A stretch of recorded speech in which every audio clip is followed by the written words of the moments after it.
경찰국 설치 관련해서 경찰총경들이 경찰서장 회의를 했습니다. 총경 회의를 했는데 그 총경들 모두를 경정이 하는 자리에 112 상황실장 등 경정이 하는 자리에 배치했다고 하는 겁니다. 윤석열 정부가 보복성 인사를 했습니다. 목소리를 낸 경찰서장들에게, 경찰총경들에게 보복한 것입니다. 이 내용은 고민정 최고가 이야기했으니 중략하고 윤석열 정부의 블랙리스트다 이렇게 말씀드리겠습니다. 박근혜, 김기춘 정부의 블랙리스트로 김기춘 비서실장이 3년형을 선고받았었습니다. 이것은 훨씬 더 큰 사고다, 훨씬 더 큰 범죄다. 윤석열 정부의 블랙리스트, 이상민 행안부 장관의 블랙리스트, 여기에 대해서 법적 책임을 묻겠다 이렇게 말씀드리겠습니다. 윤익은 경찰청장은 그렇지 않다라고 이야기를 했는데 알면서도 이렇게 인사를 했다면 그것은 직권남용입니다.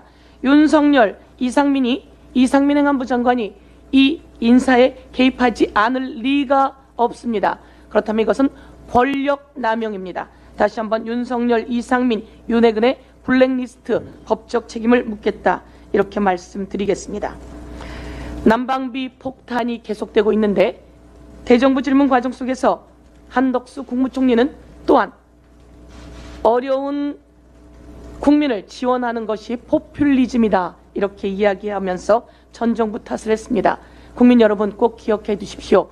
국민이 낸 세금, 국민이 낸 돈, 국민의 재정입니다. 그런데 이것을 나눠주는 것 자체를 포퓰리즘이다, 절대로 그렇게 할 수 없다라고 하는 한덕수 국무총리에 대해서 여러분, 국민 여러분 꼭 심판해 주셔야 된다 이렇게 말씀드리겠습니다.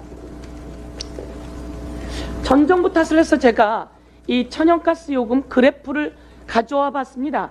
이 그래프를 보면 문재인 정부 2017년 그리고 문재인 정부 2022년까지 안정적인 천연가스 요금 그래프가 형성되어 있습니다.